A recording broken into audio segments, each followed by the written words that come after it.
they saw it that the man was not helping this country. They saw it that this man was shortchanging us, leading dubious deals. They saw it.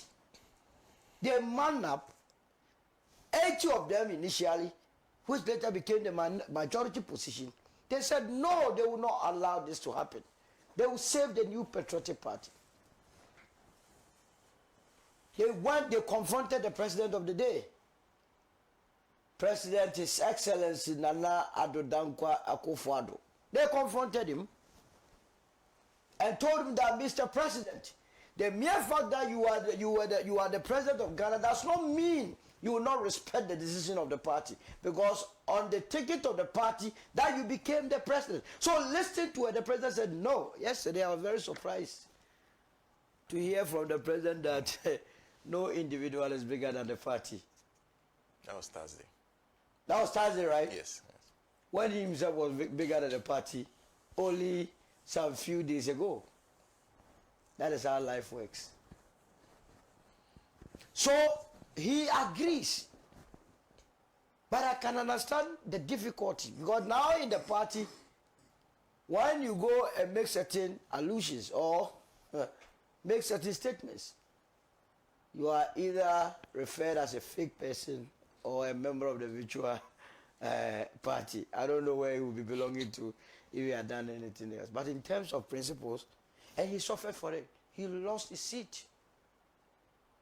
Because of this, coupled with the fact that he was an Allah supporter. Sometimes you must call it, you call a spade a spade. That's how come we can have the likes of Asafo as ranking members. How can he be out of parliament and look at the people we have there? I mean, look, this country, we are doing ourselves a great disservice. That is why if you take the United Party's constitution, ours is selection. It's not everywhere that you go and contest. You will come to the area, the person that qualifies will be who we ourselves will handpick, go and contest. Because this business of elections is breeding a lot of unqualified people to our parliament and so on and so on. So they challenged Ofori Atta. And at the end of the day, when it mattered most and the opposition said their file was censorship motion, it became another matter. The man got away with it. So even in power, when the man was in power, there was an attempt to get him out. Now, on the 2nd of January 2025, Ofori Atta wrote a letter to the then Chief of Staff, Ofori, requesting for an approval for him to leave the country. The man has not been truthful to the people of this country. You must say it as it is. He said he was going to leave this country on the 4th of January and he will return. He gave a date on the 28th of January 2025. So now what is today's date? Today is the 24th of January 2026. It's left with only 4 days for him to be a year old outside this country against his own promise. Why he had not even written back to tell the current administration that, look, I said I was going to return on the 28th of January 2025. Due to A, B, C, D, I'm unable to come. There is nothing of that sort. All you hear is letters coming from a supposed letter, fake one as such, from Mayo Clinic. The man is so ill. Other times you hear from Frank Davis. I don't know whether he's his lawyer, because any release coming from his lawyers have come from Minka Premo. I don't know the last time Frank Davis became a partner at Minka Premo. But he creates the impression that he's speaking for you, will insult everybody. That, as for what? Nana Ofori Atta, is it palm kernel oil that is in? Oh, I mean, what sort of life is this? I don't need Ofori Atta in this country for anything apart from the fact that he must come and account. If he can come and show us where the monies are, the next available flight, he can go back. What do I need him here for? We were told that the man was ill. He was at the Mayo Clinic, only later to be told again by ICE that they picked him from his residence in Washington. Very expensive apartment. And I said that the man was that fit that he could be detained when we had been told in this country that he was ill. You see how untruthful, dishonest some people respect in this country are. When they were creating the impression in our mind that the man was ill, you see how nature works. He was exposed by the very system that, no, he is fit. And indeed, the videos that I saw during his appearance at the immigration court, the man has become so handsome. So handsome. How did you see him? So fit that he could come and attend to our court business here. Victor Salome, he was sick. He was brought back. You see, prosecution does not know whether you are sick or not. Then all armed robbers, all that they will do is that they will say, I'm sick. Then you go and sit somewhere. Senator Ken Ofori, the inability of this current administration to bring him back will cause them that hefty defeat in 2028. Because that is what the United Party will be using to campaign. Operation Recover Owusu. That's what we are going to campaign on. And it's within their remit to bring him back. Because we cannot forget about the SML, we can't forget about PDS, we can't forget about National Cathedral and DDEP. Only 2 days ago, I was watching some of the videos in those days during the DDEP. That one doctor, Samuel Amakwe, an 81-year-old retired medical doctor who had invested in government bonds and said he had a problem with the kidney. That his bond was going to mature in 2023. He got affected. This man had to pick it at the Ministry of Finance. And he said this, that Mr. Foreta, for Christ's sake, do not kill me slowly, softly. When we are done, killing me softly, for me. You were killing them softly. They said that you wouldn't mind. You wouldn't even look at their face. They endured it. I don't know whether the man is still alive. We had Dr. Michael Ejekum tell all of us that his colleagues, 800 of them, had perished, had died because of some of the reckless decisions taken by Ken Ofori and the likes. Come and account, you say no, you won't come. Hey, so when you are no more, you bring the body into this country. Look, we must not create the impression that we have two sets of people in this country. Political class who are above the law and non-political class who are not above the law. Equality before the law. Someone is in Sawon because of plantain. Someone is in Sawon because of cocoyam. Someone is in Sawon because of a small one row. We are talking about billions. You led us to borrow 13.5 billion. We say come and account. If you come and there is nothing wrong with you, who can say anything otherwise? But this tactics of trying to say that we must assure you.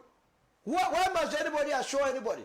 There were about 124 ministers under the SWAL administration. How many of them are facing this difficulty?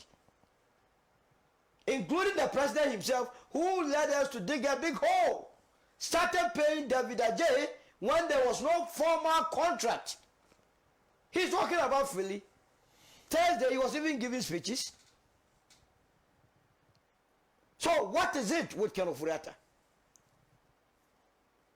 And the longer he stays there, gives the indication that yes, he himself believes that he had done something untoward against the people of this country. Because when he was leaving this country, he never gave any indication to the authorities that he would change his residential status from a temporary visitor to a permanent resident. Now he is doing that.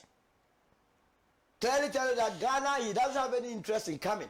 And to add insult to injury, when the representative of the government, that is the ambassador to the United States of America, whose duty it is to make sure that Ghanaians' interests are protected, decides to come to your aid, he says no, he doesn't want to see anybody, he doesn't want to talk to anybody. He doesn't want to have anything to do with Ghana. Ghana says, no, we have one last thing to do with you, to do reconciliation. Check the accounts. Once you are done, you can then wash your hands off this country. We will take over. But this must serve as a lesson to also those who are in position today, that the very largesse, all the things you are enjoying, it comes from the sweat of the ordinary Ghanaian. The carriers, the tractor drivers, the taxi drivers, the teachers, the nurses, all those people whom we don't respect, it is their tax revenue that we mobilize and give it to the extent that every weekend when you open your fridge, it is stocked with beer, with Guinness and all those things. It is coming from the poor man. Why we do that is that we want to make your life comfortable so that you can make good judgment for all of us. If in spite of all these things, you not look at it and then you still steal from us or enter into bogus agreements, then we cannot pardon you. Now, I've heard people say that why are people picketing?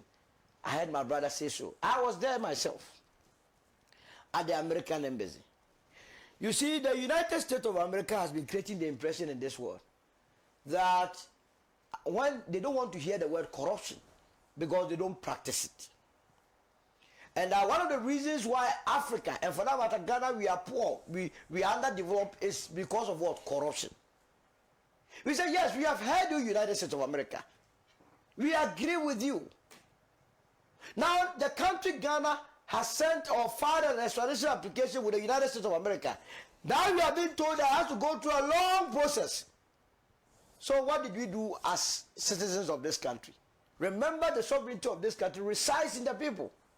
So we only went to the land of the United States. Mind you, the embassy is their land. To go and tell them, appeal to their conscience that you that have been telling us all this while that you do not want to hear any issues of corruption, corrupt officials, must not allow your country to be used as a corruption sanctuary.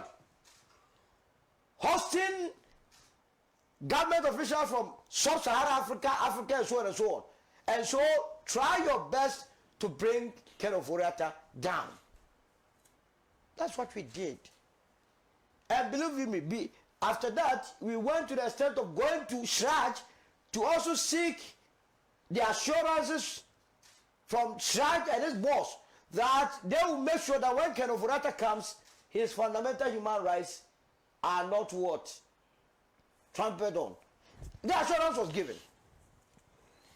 So what is that? We have to be applauded for this. And I believe that the new patriotic party should have joined on this occasion to send this message. Now that they are not joining this campaign to bring Ken Ofori back, how would they go on a campaign platform in election 2028 and say that, given the opportunity, they will fight corruption? Remember, when Wuntumi was arrested, they went and sat at Yoko. When Hanan was arrested, they went and sat at Yoko. Anybody who has been accused of corruption, who was arrested, they protested. So does it mean as a political party and entity, you support corruption? For me, it doesn't present a very good picture of them or image of them.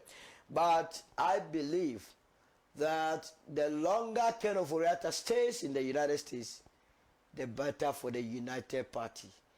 A lot of discerning minds will then know that indeed the party NPP under Nana Akufo-Addo came to loot the entire country, and never again would we allow looters the opportunity to lead us. I will end it here. Thank you. Thank you.